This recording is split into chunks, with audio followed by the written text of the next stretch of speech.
Title: Don't Let the Street Clock Strike 13. I moved to Halberd Street 2 months ago, a narrow stretch of road tucked between two larger highways like it was forgotten by time.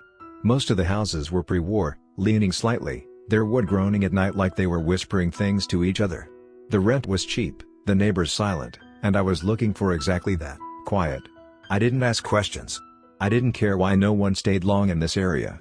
I just wanted a place where no one would ask me anything, and I could keep to myself. But right at the corner of Halberd and Denton sits an old street clock on a cast iron post, one of those vintage town center clocks with black Roman numerals and golden hands that should have stopped working years ago. It stands in the middle of a roundabout, like some ceremonial totem. I didn't pay attention to it at first. Why would I? It's just a clock. But that changed one night when I took a walk at 12:45 a.m. and heard it chime 13 times. I stood frozen, watching the black metal hand slowly tick toward 1 o'clock. Only they didn't. The minute hand moved back, not forward, and reset itself to 12 o'clock. Then the clock face blinked, like an eye adjusting to light, and the chimes began again. 13 slow, heavy tones that rattled my bones. The street was completely silent after the last chime. No wind. No bugs. Even my own breathing felt like an interruption. And that's when I noticed the houses had changed. Windows that once glowed with television light were now pitch black. Porches that had hanging plants were empty. Mailboxes open like mouths agape. I turned back to head home, but every step felt like I was moving deeper into some place that didn't recognize me anymore. My house was gone. Or rather, it looked like my house, but it wasn't. The number was reversed. The color of the shutters changed. And standing at the window was me. Or someone with my face. But it smiled too wide. And it didn't blink. I ran. Not just from the house, but from the entire block. It felt like the deeper into the street I went, the more everything fell out of place. Shadows didn't match their sources. My phone showed the same minute, no matter how long I walked. I passed a man who had been gardening earlier that day, only now he was crouched over an empty flower bed, eating soil with his hands while crying softly. The street clock's chime echoed again, even though it hadn't moved. Eventually, I got to Denton Road and ran straight across without looking. The moment my feet left Halberd Street, sound returned. Crickets. Cars. My phone jumped ahead 15 minutes. When I looked back, the street looked normal. Like nothing had happened. I went straight to the police station and told them everything. They didn't laugh. But they did look at each other in that way that says, not another one. The officer who took my report, Officer Lynn, closed the door before she spoke.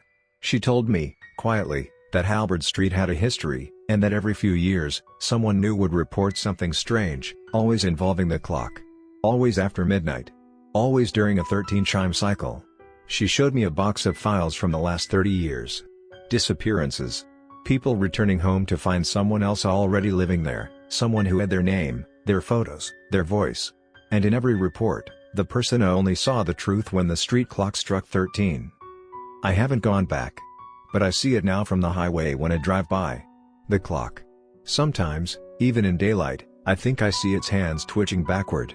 I've started to notice other clocks behaving strangely, too. One in a grocery store looped from 1:59 to 1 o'clock again. My microwave blinks 13:13 instead of 1:13. I think once you've heard it, once you've acknowledged it, the pattern follows you. The 13th chime isn't just a sound, it's a threshold. It resets time, not for the world, but for you. I don't know how long I have before it pulls me back. Rules to survive the street clock. 1. Never walk past the Halberd Street clock after 12:44 a.m. That's the moment it starts preparing to chime. 2. If you hear 13 chimes, do not stop walking. Leaving mid-cycle gives you a small chance to escape. 3. Never look at your reflection during the cycle. It won't blink. It won't breathe. And if it notices you noticing, you're already part of it. 4. Don't try to return home if you've heard the chimes. Find shelter elsewhere. Your home may no longer belong to you. 5. If a loved one claims nothing is wrong, don't trust them immediately. Ask them something only they would know. If they hesitate, run. 6. Avoid all clocks for the next 13 hours. Time won't feel right. That's because you've stepped outside of it, and it's trying to claim you back. If you're reading this and live near an old street clock, especially one that's still working when it shouldn't be, pay attention tonight. Don't walk near it. Don't listen for the chimes. Because if it ever strikes 13, it's not keeping time anymore. It's resetting you. I don't know how many times I've heard that phrase now. It echoes in my head like tinnitus. Sometimes I hear it in my sleep, or maybe I'm not even sleeping at all. The sky doesn't change anymore.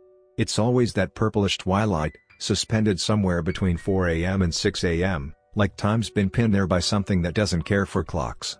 The lights in the arcade flicker in predictable patterns, like Morse code sent by something trying to break through. But I can't decipher it. I just know when it ends, I start again. This last time, I decided not to follow the track. You know, the one that curves around the bumper carpet and under the blinking out of order sign? I stepped off of it. Just to test. The moment I did, the music cut out. No ambient jingles, no distant carnival tunes warped by speaker static. Just silence. I thought that would be the moment I'd finally found a weakness in the loop. But no. That silence followed me, clinging to me like a second skin. Every step I took after that had no sound. Not the creak of floorboards. Not the tap of my sneakers. Even my breath disappeared. I opened my mouth to scream, out of panic, out of revolt, and nothing came out. That's when I realized the loop wasn't just resetting me. It was erasing me. The world around me looked the same, but degraded. Textures began to lose detail, like the surface of a game that's been loaded too many times. The prize wall was now just a smear of pastel color. The skee-ball machine didn't have a slot anymore, just a dark hole, like an empty eye socket. I touched the wall and my hand phased slightly into it. Only slightly. It felt like cold gelatin. Like if I pushed just a little harder, I might fall through. Then I saw them again. The shadows. Not quite human. They move like mannequins trying to mimic us. Stiff, delayed, off rhythm. One stood in front of the whack-a-mole machine, watching me. Its face was smooth, but it twitched slightly like something just beneath the surface was trying to break out. Its head tilted slowly to the left, and I felt pressure build in my ears. My nose bled. Not from fear, but from something deeper. Like it was trying to overwrite me too. I ran. But the layout had changed again. There was no exit this time, just another long hallway of arcade cabinets, most dark, some flickering with broken screens showing distorted faces. My face. At least, I think it was mine. One of them mouthed the words, "You lost count." Another one, "This is your 94th reset." They smiled. I didn't. I made it to the birthday room again. The cake was still there. Lit candles. Still untouched. Same as always. But this time the balloons had writing on them, smeared in something dark. Stay in sequence. No free roam. You were warned. I tried to scream again. Still no sound. I don't even know if I'm breathing. My chest rises and falls, but there's no sensation. Just the memory of what breath should feel like. And then it happened again. The entire arcade shook like a carousel going off its rails. Lights flared. Sirens. And then everything collapsed in on itself, like a black hole and fast forward. My vision blurred, then snapped. I was back at the entrance. Standing just outside the front door. The same buzzing neon sign above, Smiley Land Family Arcade, always open, always fun. But this time, something was different. My reflection in the glass wasn't mine. It was one of them. The mannequin things. And behind the glass, inside, the lights hadn't turned on yet. They were waiting. And now I'm afraid the next time I reset, I won't come back the same. Or worse, I already haven't. Because the last few loops feel different. Subtle, but undeniable. The color of the floor tiles is just a shade off. The gumball machine near the restrooms used to be red, now it's blue. And the birthday banner that once read "Happy Birthday, Ethan," now says "Congratulations, winner." But the worst part? I never told them my name. I started noticing things missing, parts of me. The first time, it was my scar. A tiny one above my right eyebrow I got when I was 5. Gone. Then my pinky knuckle was smooth, like it had never been broken. The music I used to hum when nervous? I couldn't remember the tune. Each reset strips something away, not just memories, but identity. My handwriting changed. My voice became more monotone. Last time I looked in a mirror, the reflection blinked a full 2 seconds after I did. And I think the arcade is getting larger. Each reset, I find rooms I don't remember. A maintenance hallway filled with monitors, hundreds of screens watching every inch of the building. One screen showed me, standing perfectly still. But I was moving. Breathing. I waved. The version on the screen didn't. I tried breaking it. I picked up a rusted metal stool and smashed a pinball machine, but it didn't shatter. The glass folded inward like liquid, then snapped back into place with a deafening silence. The screen glitched and showed me again. Except this time, my eyes were hollow black, and I was smiling so wide it cracked the skin. The shadows aren't just watching anymore. They follow. One stood behind me as I played skee-ball. Another sat in the party room chair, pretending to eat invisible cake. I caught one crawling across the ceiling when I looked up too fast. Their joints bend wrong. They don't blink. And when I turn away, they get closer. 2 loops ago, I found a note under the counter. Just one sentence in red marker: if you see your own back, don't turn around. I don't know what that means, but sometimes I swear I hear footsteps behind me that sync perfectly with mine. Once, I passed a photo booth and saw the back of my own head already inside. I've stopped sleeping. If I do, I wake up in different clothes. My teeth feel off. My fingertips feel too smooth, like they've been worn down and reprinted. I screamed in the middle of the arcade last night, just in case someone, somewhere, could hear me. The machines turned on, one by one. In unison. A voice came through every speaker, raspy and layered, like many mouths reading at once. You belong to the pattern now. I don't know what the pattern is. But it's burned into the carpet, under the claw machine. A looping, intricate design like a mandala made of wires and eyes.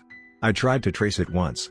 My fingers bled before I even realized I was on my knees, following it with my nails. When I stood, something heavy was inside me. Like static wrapped around bone. Tonight, I found a photo on the prize counter. Me. Standing at the entrance. Only my face is pale, blank, just smooth skin.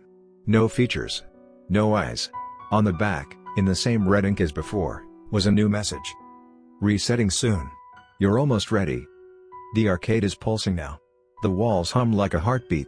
The machines don't work anymore, but they all face me. The shadows don't hide now, they stand in a ring around me. Waiting. My skin itches like it doesn't belong. My thoughts aren't mine. I say things I don't mean, like code injected into my mouth. Yesterday, I whispered pattern complete without realizing it. I can feel the next reset coming. But this time, I don't think I'll come back as myself. I think this is the final rewrite. The end of who I was. And maybe that's the point. Maybe I was never supposed to escape. Just supposed to decay into the system until there's nothing left to overwrite. If you're reading this, if somehow it gets out. Don't enter arcades that hum when they're off. Don't trust birthday banners with the wrong name.